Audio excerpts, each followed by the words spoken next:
Hello and welcome back to the channel. You join me now down a beautiful byway on a very crisp English winter's day on the new Fantic Caballero 700.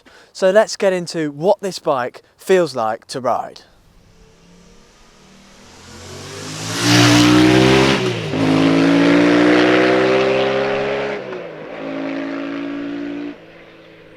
Now, last year in September, my girlfriend and I went on a summer holiday to Italy, and we sort of did 5 nights in Sorrento and 2 nights in Napoli. And I absolutely love Italy, not just for the incredible food, beautiful weather and incredible views, but also for the motorbike culture, because everyone is on a bike, albeit most of them are Vespers, but they all ride motorbikes. And as I was walking through the beautiful town of Sorrento, I came across a red Fantic Caballero 500, and I thought, do you know what, you don't see them about very often, and that is a very good looking bike. I spent about 5 minutes walking around it thinking, I've got to get one of these to review. So a couple of weeks later, I went to the motorcycle live show with my dad, the old man, and we saw the Fantic stand. So I thought, oh, I better ask them if I can get a bike to review. And now a couple of months later, they have provided me with the Caballero 700. So I'm very excited to ride this bike because it's been in my head since September, and let me tell you what it's like.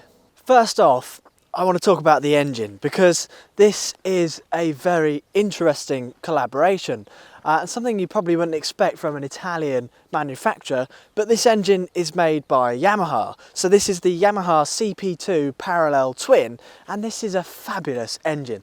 Now, I've ridden 2 bikes that use this engine, which are the MT-07 and the XSR 700, and the engine feels very different in this bike to those two. It feels like it has more character. I think partially because of the exhaust setup, it sounds better on this bike. It is very subtle and quite quiet, but I think with an aftermarket exhaust, perhaps an Arrow exhaust or something like that, this could sound really, really nice. Now, the engine is ever so smooth. It is a really, really buttery smooth engine, and it produces 74 horsepower at 9,000 RPM and 70 newton meters of torque at 6,500 RPM.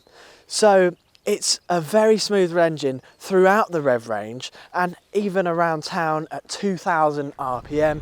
It's very comfortable, no problems, but it pulls throughout, and it's plenty enough for the country lanes. So this bike is a perfect bike if you live in the countryside like I do, and you do a lot of riding on back roads, back lanes, and you come to across a byway like this and you think, I fancy shooting up there and getting off at the other end. It's a bit of a shortcut actually, and it's great fun. It really is brilliant fun. So this is an ultimate bike for country living.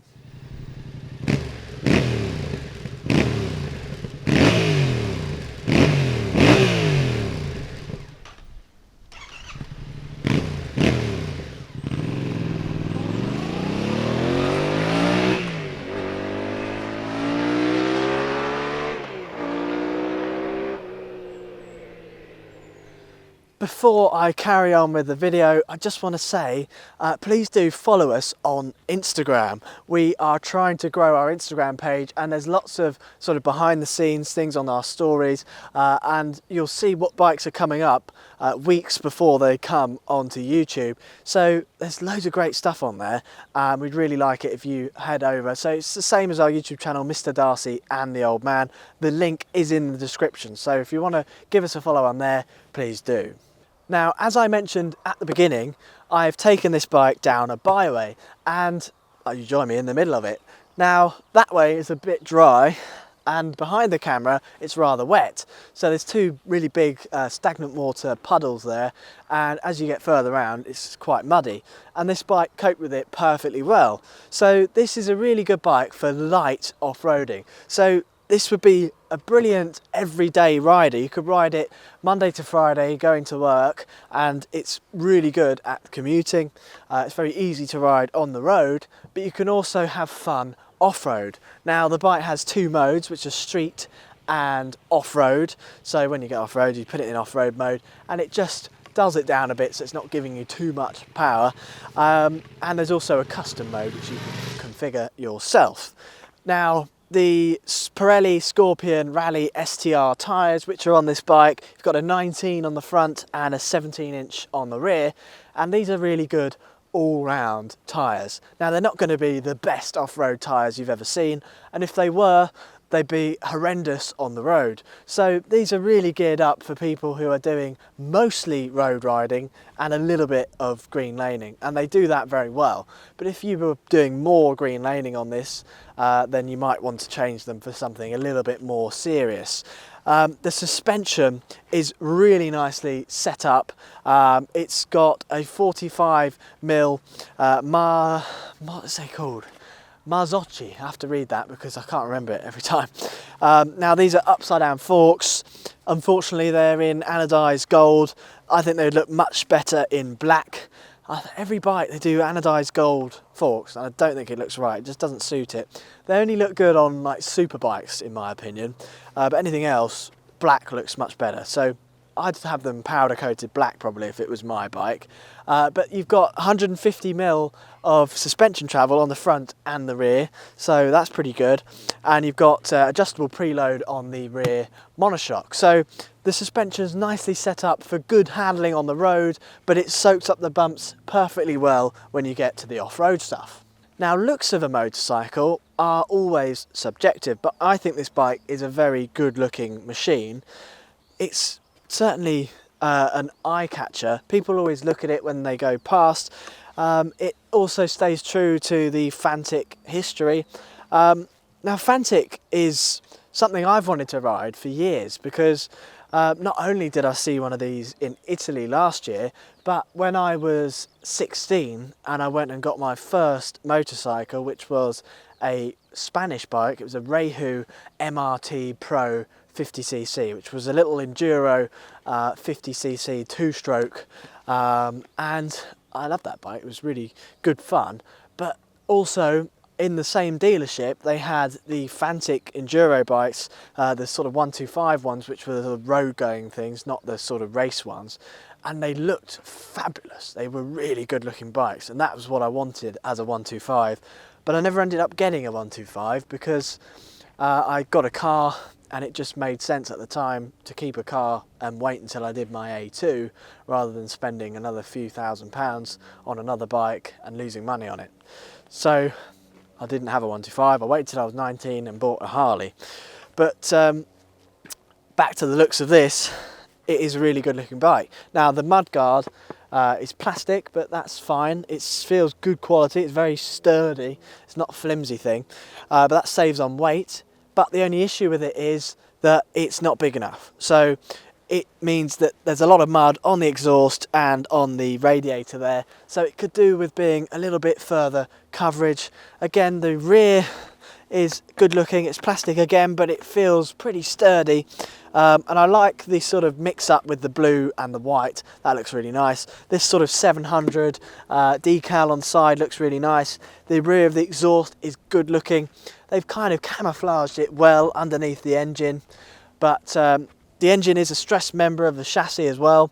So it's a nice and neat looking bike down on the bottom as well. So there's some really good looking parts and it all feels pretty good quality.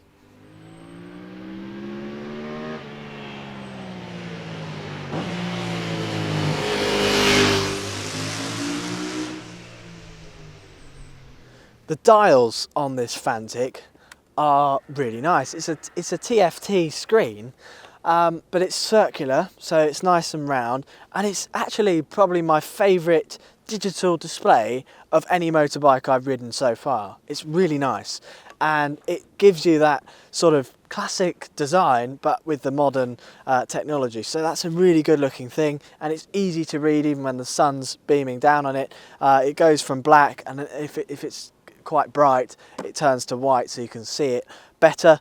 You've got the little mode switch here, which is a really cool design. You can see a sort of off-road tyre, and that switches it between the 3 modes. You can also turn the ABS off, but there's not much point in doing that. And then on the left hand side you've got this little flicker that flicks through the sort of engine temperature, your trips, battery voltage, external temperature and your odometer, and then you've got your fuel gauge on the bottom. So a very nice design. I actually really like that.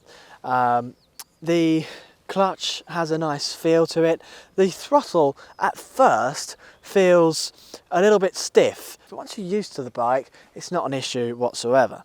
Now I am 6'1", and this is what I look like on the bike, so it's a really comfortable riding position for my height. The bars are nice and wide and they're a really nice position. They're a nice, not too swept back, they're almost flat, but a little bit of a sweep back on them. They feel really good. The mirrors are pretty good. You can see most of the road behind you, and there's quite a lot of adjustment you can do there, up and down, swivel on the end as well. So they're really good design actually, so you can get it right for your height. Something I've just noticed is that the fuel cap is off center. Now I don't know why that is, but that's bugging me actually. I would want that centered, so I don't know why that's like that. But if you know, let us know in the comments below. Now, the seat is reasonably comfy. It's a little bit firm, so I would be comfortable doing sort of medium range journeys on this. But I doubt you do many cross-country journeys on this bike. And if you did, you might want to put something a little bit more comfortable on there. You have got pillion capabilities as standard, so perhaps if I get the chance, I'll take my girlfriend on the back and see what she thinks of it on the back of this thing. Now, you've also got these sort of rubber stops in the pegs which you can take out, and then you've got a sort of spiky gaitered off-road peg. So if you want to do that, if you're doing a lot of off-road stuff and you need the extra grip on the pegs, that is an option.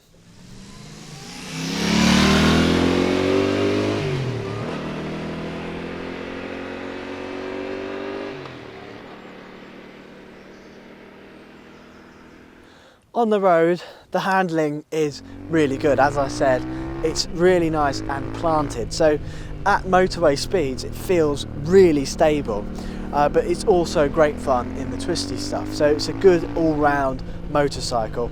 The brakes, you've got a single disc on the front and a single on the rear, and the stopping power is phenomenal, and it just goes to show that you don't need double discs on the road to have excellent stopping power.